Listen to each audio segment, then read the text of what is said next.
तो दोस्तों, मैं अनिल आपका अपने YouTube चैनल स्टडी बाय कौशल सर में हार्दिक स्वागत करता हूं। आइए दोस्तों, आज हम लोग देखते हैं मैथ की क्लास में एक महत्वपूर्ण क्लास संख्या पद्धति के अभी तक जो यूपीपी में पूछे गए क्वेश्चन हैं उन क्वेश्चनों से आपको रूबरू कराते हैं और आइए एक बेहतरीन तरीके से इसको हल करने की कोशिश करते हैं। आपका समय बचाने की कोशिश करेंगे। तरीके हल करने के बहुत सारे हैं, लेकिन देखते हैं कि कैसे समय को बचाया जाएगा। आइए देखते हैं। दिया गया है, पहला क्वेश्चन है आपका, एक परीक्षा में परीक्षार्थी को प्रत्येक सही उत्तर के लिए 5 अंक मिलते हैं तथा प्रत्येक गलत उत्तर के लिए 2 अंक काट लिए जाते हैं। अगर उसने 120 प्रश्नों का उत्तर देकर 285 अंक प्राप्त किया हो तो उसने कितने प्रश्नों का सही उत्तर दिया था। ध्यान दीजिए भैया, यहां पर करना क्या है, इसके 2 तरीके हम देखते हैं। पहला क्या है कि हम मानते हैं, यहां मान लेंगे कि माना सही प्रश्न जो है, माना सही प्रश्न उसने किया क्या है भैया, एक्स किया है। उसको मिलता कितना है सही प्रश्न के लिए 5 अंक, तो उसको मिला कितना होगा, टोटल 5x अंक मिल गए होंगे भैया। लेकिन ध्यान दो, गलत प्रश्न उसने कितना किया है, तो गलत हो जाएगा, टोटल है 120, तो हो जाएगा 120 माइनस एक्स, और मिलता उसको एक गलत के लिए 2 अंक है, तो गुणे 2 करा देंगे भैया, तो आ जाएगा यहाँ 120 दूना 240 माइनस 2x, यानी इसको मिले थे इतने अंक लेकिन गलत के लिए इतने अंक कट जाएंगे। तो हम कहते हैं भैया 5x में से अगर हम 240 माइनस x 2x घटा देंगे तो उसको मिला कितना है, 285 अंक। यही उसको बराबर हो जाएगा 285 अंक के। अब हम देखते हैं, यहां से ब्रैकेट ओपन करेंगे तो 5x से माइनस माइनस प्लस हो जाएगा 7x। ध्यान दो बराबर, ये इधर माइनस 240 है, उधर जाकर के ऐड हो जाएगा, तो हम जोड़ दें 285 में 240, तो हम देखेंगे भैया हमारा आ जाएगा 7x बराबर आ जाएगा, 7x बराबर आ जाएगा 5 इधर, 8 4 12 हो जाएगा, 2 2 4 1 5 हो जाएगा। 7 से भाग दे दें, 7 7 49 हो जाएगा, बचेगा 3, 7 पचे 35। यक्स की वैल्यू कितना आई भैया, 75।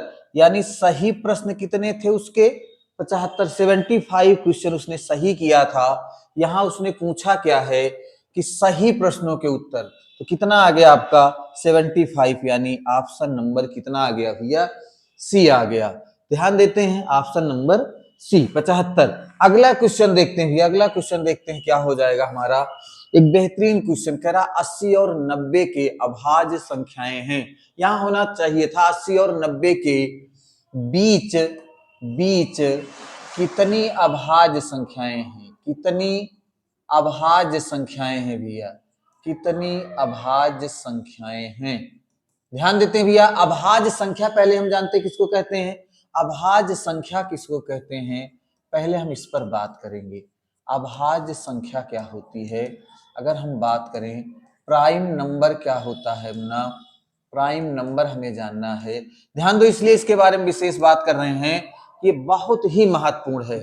अभाज्य संख्या जिनके मात्र 2 गुणनखंड हों, जिनके मात्र 2 गुणनखंड हों भैया, 2 गुणनखंड हों, उन्हें हम क्या कहते हैं, अभाज्य संख्याएं कहते हैं। 2 गुणनखंड होते हैं इनके।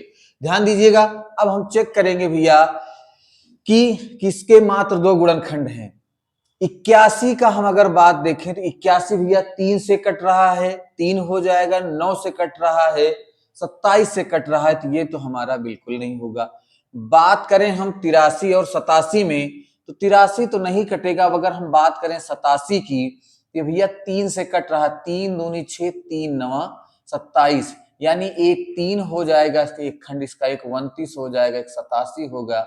ये भी नहीं होंगे क्योंकि इसका 2 से अधिक खंड कितना हो गया भैया, एक यहाँ लिखते ही है, 4 खंड हो गए, तो ये भी नहीं होगा। हम बात करें 81, 81 भैया 3 से कटेगा, 9 से कटेगा, 27 से कटेगा, 81 से कटेगा एक, इसके भी 2 से अधिक खंड हैं, ये भी नहीं होगा। बचा हमारा 83 और 89, यही क्या होंगे, क्योंकि 83 और 89 के मात्र 2 गुणनखंड होते हैं। इसका 1 हो जाएगा, इसका 83 हो जाएगा, इसका 89 का भैया 1 हो जाएगा, 89 हो जाएगा। यही हमारा क्या हो जाएगा अपना आंसर हो जाएगा। ध्यान दीजिएगा, यही आपसे पूछ सकता है कि सबसे छोटी अभाज्य संख्या 2 होती है। सबसे छोटी अभाज्य संख्या क्या होती है? 2 होती है। यही एकमात्र सम अभाज्य संख्या भी है। यही एकमात्र सम अभाज्य संख्या भी है। ध्यान दीजिएगा, अगर पूछे सबसे छोटी विषम अभाज्य संख्या, सबसे छोटी विषम अभाज्य संख्या, तो हमारा होता है भैया 3 होता है, 3 होता है। ध्यान दीजिएगा, अगला हम देखते हैं भैया, अगला क्वेश्चन देखते हैं। कह रहा है 6 लगातार विषम संख्याओं का योग सबसे बड़ी संख्या के दुगने से 38 अधिक है। 6 संख्याओं का योग निकालना है। 6 संख्याओं का योग निकालना है। हम देखेंगे 6 लगातार विषम संख्याएं, क्योंकि अगर हम बात करें विषम संख्याएं 1, 3, 5, 7, 9, हम देखेंगे यहाँ अंतर कितने का है भैया? 2 का है। यहाँ पर देखेंगे अंतर 2 का है। यानी हम बात करेंगे तो विषम संख्याओं में अंतर कितने का आता है भैया? 2 का। यानी अगर पहली अगर हम संख्या लें भैया विषम संख्या, x हो जाएगी, दूसरी x+2 हो जाएगी, तीसरी हो जाएगी x+4, x+6 हो जाएगी, फिर आ जाएगा हमारा x+8, पहली, दूसरी, तीसरी, चौथी, पांचवी, यानी छठी क्या हो जाएगी भैया? हमारा x+10। कह रहा है इनका योग, तो हम योग निकाले भैया, 1, 2, 3, 4, 5, 6, हमारा हो जाएगा 6x, और इसको देखेंगे 4, 2, 6, 6, 12, 8, 20, 10, 30 हो जाएगा। ये तो इसका योग हो गया। अगला कह रहा है तथा सबसे बड़ी संख्या, सबसे बड़ी संख्या क्या है भैया? हमारा ये है। तो सबसे बड़ी संख्या हमने लिख लिया भैया x+10। कितना लिखा भैया? x+10। आगे कह रहा है दुगने से, दुगने से दुगना कर दिया, 38 अधिक है, बराबर हमने लिख दिया 38। क्या लिख दिया भैया? 38। हम इसको क्या कर लेंगे मुन्ना? 6x हो जाएगा प्लस 30 हो जाएगा, माइनस ब्रैकेट खोलेंगे, यहाँ 2x होगा, माइनस 20 हो जाएगा, बराबर कितना है भैया? 38। 6x में से 2x घटेगा, बचेगा हमारा 4x। 30 में से 20 घटेगा, बचेगा भैया प्लस 10x, 10 बचेगा, बराबर 38 है। ये आगे देखेंगे 4x, इधर 4x यहाँ लिख लेते हैं भैया, ये 10 उधर जाएगा, घट जाएगा, तो बचेगा 28, भाग देंगे 4 सत्ते 28, यानी x की वैल्यू कितना आई भैया? 7। और हमसे पूछ रहा 6 संख्याओं का योग क्या होगा। ध्यान दो भैया, 6 संख्याओं का योग हमने निकाला है, इतना है। 6 संख्याओं का योग निकाला था कितना? 6x+30, यानी 6x प्लस क्या है भैया? 30 है। यहाँ x की वैल्यू ला करके रख देंगे, 6 गुणे 7 हो जाएगा प्लस 30, यानी 6 सत्ते 42 में 30 जोड़ देंगे भैया, 42 में 30 जोड़ेंगे मुन्ना, तो 40, 30, 70, 2, 72, कितना आ जाएगा भैया? 72। ऑप्शन नंबर 3 क्या हो जाएगा? हमारा आंसर हो जाएगा। अगला सवाल इसी क्रम में देखते हैं भैया, अगला सवाल इसी क्रम में देखते हैं। कह रहा है दी गई संख्याओं में से कौन सी संख्या 24 से पूर्णतः विभाजित है। ध्यान दीजिएगा, यहाँ विभाज्यता का नियम हम देखते हैं भैया, विभाज्यता का नियम देखते हैं। कोई भी संख्या अगर भाज्य संख्या है तो उसको परस्पर सह अभाज्य संख्याओं में, परस्पर सह अभाज्य संख्याओं में तोड़ लेंगे। सह अभाज्य संख्या का मतलब को प्राइम नंबर में, को प्राइम नंबर में इसको हम तोड़ लेंगे। सह अभाज्य संख्या में इसको हम क्या कर लेंगे? तोड़ लेंगे भैया सह अभाज्य संख्या में। क्यों? ध्यान दीजिए भैया, बाकी इसके खंड और हो सकते हैं। 6 गुणे 4, 6 चौक 24 हो जाएगा, 12 दूना 24, मगर ये दोनों परस्पर सह अभाज्य गुणनखंड नहीं है, इसलिए हम इसको किसमें तोड़ेंगे? 3 गुणे 8 में। अब क्या इसका मतलब है? अगर कोई संख्या 3 और 8 दोनों से भाज्य होगी तो 24 से अवश्य भाज्य होगी। अब देखते हैं, यहां ध्यान देते हैं, 3 के भाज्यता का नियम कहता क्या है भैया? यदि संख्या का योग 3 से भाज्य हो जाए, या हम देखेंगे इसका एक नियम और होता है, संख्या को परस्पर बनाएं अगर 3 से कट जाएगी। जैसे यहां हम देखें भैया 4 4 8, 8 4 12, तो 12 तो कट जाएगा ये, मगर भैया ध्यान दीजिए 7 1 8 नहीं कटेगा, ये नहीं होगा। यहां आए भैया 6 3 से कट जाएगा। आगे हम बात करें 8 2 10 8 18 3 से कट जाएगा, मगर 5 नहीं कटेगा, ये भी नहीं होगी। 6 कट जाएगा, 9 कट जाएगा, 7 3 10 4 14 नहीं कटेगा 3 से, तो ये भी नहीं होगी। यहां देखें भैया 7 5 12 कट जाएगा, 5 2 7 8 7 15 3 से कट जाएगा, यानी हमारा आंसर क्या हो जाएगा भैया, ऑप्शन नंबर डी हो जाएगा। अगर भैया दो ऑप्शन यहाँ कट रहे होते तो हम यहाँ 8 के भी भाजता का नियम चेक कर लेते।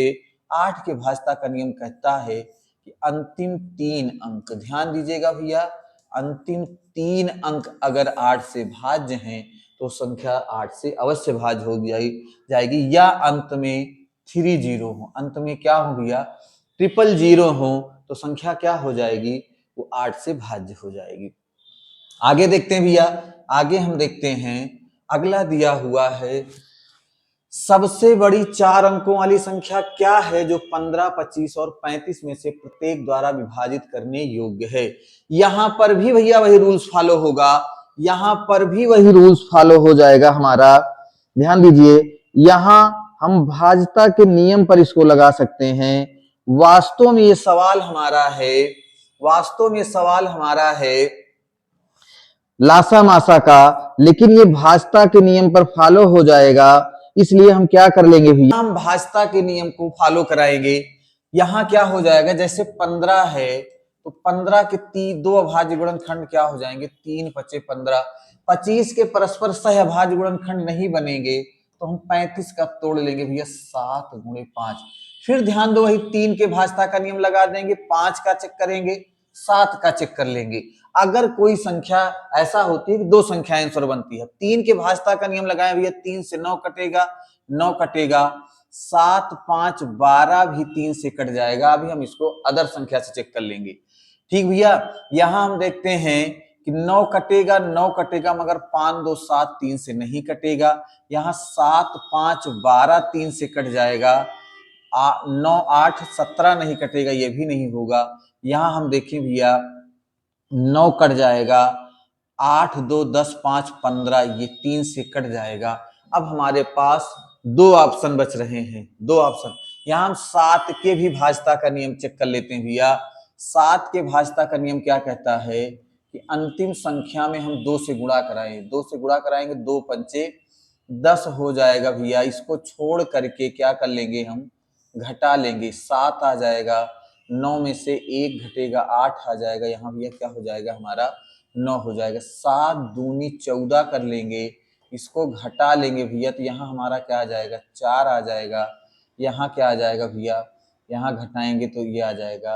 अब 7 1 के 7 दूनी 14, यानी 7 से भाज्य। इसको भी चेक कर लेते हैं भैया, 98 पे 25 को, 98 25 की अगर हम बात करें तो यहाँ 5 दूनी 10 घटाएंगे भैया, 5 दूनी 10 घटाएंगे, यहाँ पर 2 आएगा, यहाँ घट जाएगा 7, यहाँ आ जाएगा 9। फिर क्या करेंगे भैया, 2 दूनी 4 यहाँ घटाएंगे तो कितना आ जाएगा भैया हमारा 93। 7 से भाग नहीं है भैया, इसलिए हमारा ऑप्शन नंबर क्या आ जाएगा भैया, ए, ये नहीं होगा। तो क्या करेंगे, हम भाजता के नियम से यहाँ चेक कर लेंगे। ठीक, अगला सवाल हम देखते हैं भैया, अगला सवाल हम देखते हैं। कह रहा है एक समांतर श्रेणी 7 13 19 में से 19वीं संख्या क्या होगी। समांतर श्रेणी का बात ध्यान रखना भैया कि अगर हम बात करें 19वें पद की, तो यहाँ टर्म्स ऑफ 19 पूछ रहा है, टर्म्स ऑफ 19 पूछ रहा है। यहां हम बात करें भैया, ध्यान दीजिएगा, इसका फार्मूला होता है a plus n-1 into D, जहां a क्या है, पहला पद है, जहां a क्या है, पहला पद है, और इन दोनों का अंतर निकालने, 7 और 13 का अंतर निकालने, 7 6 13, ये d क्या होता है ना, सार्वांतर होता है। a पहला पद है, a पहला पद होता है, डी आपका होता है सार्वांतर। क्या होता है, सार्वांतर होता है, ये होगा। अब ध्यान दीजिए, यहाँ T19 हम लिखे भैया, यहाँ पहला पद क्या है हमारा 7 है, यन क्या है भैया 19 है, 19 माइनस 1 हो जाएगा। डी कितना है मुन्ना हमारा 6, ये हो जाएगा। अगला देखेंगे भैया 7, यहाँ क्या हो जाएगा 18 गुणे 6 हो जाएगा। बात करेंगे 7, यहाँ भैया 18 छक्का 108, जोड़ लेंगे मुन्ना 8 7 15, यानी 115 क्या हो जाएगा हमारा आंसर हो जाएगा। क्या हो जाएगा भैया 115 हमारा यहाँ पर क्या हो जाएगा आंसर हो जाएगा। इस पे कोई भी सवाल पूछ ले, जैसे मान लीजिए आपसे पूछ सकता है यहाँ पर कह दे भैया यहाँ पर T15वां, तो T15वां की बात करेगा तो हम लिखेंगे T15 A प्लस 1 कम लिखते हैं, तो T15 में से 1 घटाएंगे भैया 14D हो जाएगा। ये यही आपसे कह दे भैया कि T25वां, तो हम T25 लिखेंगे, यहाँ पहला पद लिखेंगे 25 में से 1 कम करके 24D लिखेंगे। जैसे यहां ध्यान दीजिए पहला पद कितना है हमारा 7 है, यहां हमने लिख लिया 14, डी कितना है भैया हमारा 6 है, यहां हमने लिख लिया 7 हो गया भैया। 14 छंग 84, 14 छंग 84 हो गया, जोड़ दें भैया 7 4 11 8 1 9 यानी 91, 91 हमारा क्या आया भैया आंसर। तो आप T25वां इसका निकाल करके भैया हमें बताइएगा T25वां क्या होगा, निकाल करके हमें कमेंट बॉक्स में कमेंट अवश्य करिएगा। ध्यान दीजिएगा भैया यहीं पर हम देखें मुन्ना, ठीक यहीं पर हम देखें, यहीं पर एक बात और देख लेते हैं हम, यहीं पर हम और देख लेते हैं एक क्वेश्चन। मान लीजिए भैया आपसे पूछ ले यहीं पर पूछ ले गुणोत्तर श्रेणी का, गुणोत्तर श्रेणी का पूछा गया है, यूपीपी में पूछा गया क्वेश्चन है इसलिए हम बात कर रहे हैं। गुणोत्तर श्रेणी में क्या होता है, टर्म्स की बात करें टी एनवा क्या होता है ए आर की power n minus one, a r की पावर एन माइनस वन। यहां क्या है भैया, जहां ए क्या है फर्स्ट टर्म है, फर्स्ट टर्म है यानी पहला पद है, आर यहां सार्व अनुपात है आपका, आर क्या है भैया सार्व अनुपात है, आर क्या है सार्व अनुपात है। जैसे मान लीजिए हम कह दें भैया यहां पर आपसे एक दे दे 2 4 8 10, यहां आपसे कह दे भैया कि आपको 10वां पद बताना है, क्या बताना है भैया, सॉरी 10 नहीं होगा 16, क्या हो जाए 2 8 2 दूनी 4 4 दूनी 8 8 दूनी 16, और ये 10वां पद बता दे भैया। जैसे यहाँ 19वां पूछा था, यहाँ 10वां पूछ ले तो क्या करेंगे भैया टी एन, ध्यान दीजिएगा टी 10वां आपसे पूछ रहा है, यहाँ हम क्या लिखेंगे भैया ए आर की पावर 10 माइनस 1, अर्थात क्या हो जाएगा ए पहला पद कितना है उन्ना 2 है, आर कितना है सार्व अनुपात क्या होता है दूसरा पद बटा पहला पद, यानी जैसे हम करें भैया T2 अपान T1 या भैया T3 अपान T2 या भैया T4 अपान T3, मतलब अगला पद बटा पहला पद निकालने तो 4/2 करेंगे मुन्ना, 4/2 करेंगे आएगा कितना हमारा 2, यानी यहाँ R का मान क्या है भैया 2 है। और ध्यान दो यहाँ या 10 है, 10 में से 1 घटेगा क्या आ जाएगा भैया हमारा 9, और 2 की पावर 9 ध्यान दीजिएगा भैया यहाँ हो गया 2 की पावर 9 होता है 512, तो 2 गुणे 512 कर देंगे भैया आएगा हमारा 1024, कितना आ जाएगा भैया 1024। इस तरह से पूछा गया है ये सवाल, तो ध्यान दीजिएगा इन दोनों पर पूछे जाने की पूरी संभावना होगी। ध्यान दीजिएगा यही अगला हम देखते हैं, अगला क्वेश्चन देखते हैं भैया। दिवाली के त्योहार पर 12 मित्रों ने एक दूसरे को दिवाली कार्ड भेजा, यहां से 2 क्वेश्चन बनाता है भैया, ध्यान दीजिएगा यहां से 2 क्वेश्चन बनाता है। एक होता है भैया हाथ मिलाने पर आधारित, हाथ मिलाने पर आधारित, दूसरा होता है पुरस्कार पर, पुरस्कार पर भैया, दूसरा होता है हमारा पुरस्कार पर। तो पुरस्कार की बात करेंगे भैया, पुरस्कार की बात करें ना, ध्यान दीजिए हाथ मिलाने का जो होता है n n-1 बाई 2 होता है। पुरस्कार का क्या होता है, n(n-1) होता है। हमसे यहाँ पूछा क्या है कि एक दूसरे को उपहार देते हैं। ठीक, ध्यान दीजिए, मित्रों ने कितने कार्ड खरीदे होंगे, मित्र कितने हैं भैया, 12 लोग हैं, 12। उपहार की बात कर रहा है तो क्या हो जाएगा भैया, यहां हम लिखेंगे 12 और 12 में से 1 घटेगा तो 11, गुणा करा लेंगे, कितना आ जाएगा भैया 132। क्या आ जाएगा भैया हमारा 132। ऑप्शन नंबर कितना हो जाएगा भैया हमारा 3 हो जाएगा। ऑप्शन नंबर कितना हो जाएगा 3, हमारा सी। ऑप्शन नंबर कितना हो जाएगा 3। यही कहता भैया एक दूसरे से हाथ मिलाते हैं ना, तो ध्यान दो क्या हो जाता 12 गुणे 11/2। क्यों, क्योंकि n 12 है, 12 में से 1 घटेगा, कितना आ जाएगा भैया 11। यहां से भाग देते हैं ना, 2 1 के 2, 2 6 12, यानी 11 छक्का 66, यानी 63 बार हाथ मिलाया गया होता। मगर उपहार की बात किया कितना आया भैया 132। कितना आया भैया 132 आया है। अगला देखेंगे तो किसी संख्या का घन किया जाए तो निम्न में से कौन से अंक इकाई स्थान पर हो सकते हैं। चलिए यहां से भी ध्यान दीजिएगा भैया, 2 क्वेश्चन बनाएगा। क्या बनाएगा भैया 2 क्वेश्चन बनाएगा आपका। यही पूछ सकता है भैया वर्ग के बारे में। जब आपसे वर्ग के बारे में पूछेगा तो यहां ध्यान दीजिएगा, किसी भी संख्या का वर्ग अगर है तो उसके अंत में 2, 3, 7 और 8 नहीं हो सकते भैया।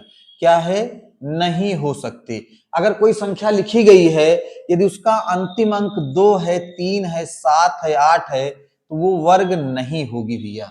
लेकिन अगर बात करें घन की भैया, तो घन में 0 से लेकर 9 तक कोई भी अंक हो सकता है। 0 से लेकर 9 तक कोई भी अंक हो सकता है। तो यहाँ हमारा ऑप्शन नंबर क्या हो जाएगा सी, क्योंकि पूछा है यहाँ हमारा घन की बात किया है।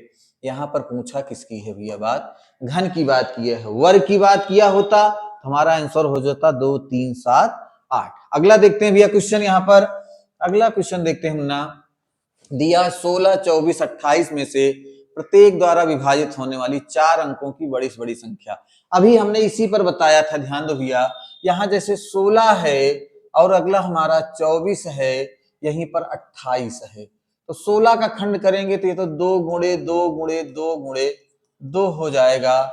24 का खंड करेंगे तो 3 गुणे 8, परस्पर सह अभाज्य संख्याओं में इसका गुणनखंड करते हैं।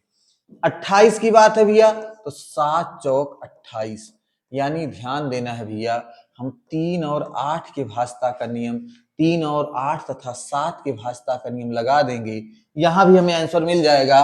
बाकी हमने बताया भी ये लासा मासा का सवाल है। अभी जब हम एलसीएम और एचसीएफ पढ़ेंगे तो वहां पर भी हम आपको इस सवाल को हल करने का दूसरा भी तरीका बताएंगे, लेकिन यह तरीका आपके लिए आसान होगा, इसलिए हम आपको यहाँ इस तरीके को बता रहे हैं। 3 से चेक करते हैं भैया, 9 कटेगा, 9 कटेगा, मगर 4 1 5 नहीं कटेगा, 9 कटेगा, 6 7 4 11 19 नहीं कटेगा, 9 कटेगा, 7 4 11 4 15 कट जाएगा भैया। यहाँ 9 कटेगा, 6 कटेगा, मगर 8 6 14 नहीं कटेगा, यानी ऑप्शन नंबर सी आपका आंसर हो जाएगा। ये हम लगा रहे हैं भाजता के नियम पर, बाकी ये वास्तव में हमने बताया कि एलसीएम और एचसीएफ का सवाल है भैया। जब हम एलसीएम और एचसीएफ पढ़ रहे होंगे तो वहां हम आपको ये तरीके भी बताएंगे। अगला देखते हैं क्वेश्चन भैया, नीचे दी गई कौन सी संख्या 12 से पूर्णतः, फिर वही भैया क्या है 3 और 4 परस्पर सहअभाज्य संख्याओं के गुणनखंड में इसको हम तोड़ लेंगे मुन्ना। उसके बाद ध्यान दीजिए यही रूल्स लगाते हैं, 4 4 8 1 9, मगर 7 4 11 नहीं कटा, 6 कट जाएगा भैया। यहाँ हम देखेंगे 8 2 10 8 18 कट जाएगा मुन्ना, मगर 5 नहीं कटेगा, 6 कट जाएगा, 9 कट जाएगा, 7 3 10 4 14 नहीं कटेगा, यहाँ 8 2 10 10 2 12 कटेगा, 7 5 12 कटेगा भैया। आपको कुछ नहीं करना, ध्यान दीजिए, आपको केवल भाजता का नियम पता होना, बेहतर तरीके से लगा सकते हैं इसको। और बेहतर सीखने के लिए भाजता का नियम आप हमारी भाजता के नियम वाली क्लास को देखेंगे तो आपको बेहतर समझ में आएगा। हमें आशा नहीं पूरी उम्मीद है कि आपको हमारी क्लास बेहतर समझ में आई होगी। अगर मित्रों कहीं थोड़ी सी त्रुटि रह गई होगी तो आप कमेंट बॉक्स में हमें कमेंट करके जरूर बताइएगा। अगर हमारी वीडियो आपको पसंद आई होगी तो लाइक शेयर सब्सक्राइब करना मत भूलिएगा और अपने दोस्तों के पास ज्यादा से ज्यादा लोगों तक वीडियो भेजने की कोशिश करिएगा। आपका अगला मुलाकात होगी अगली क्लास में, तब तक के लिए जय हिंद जय भारत।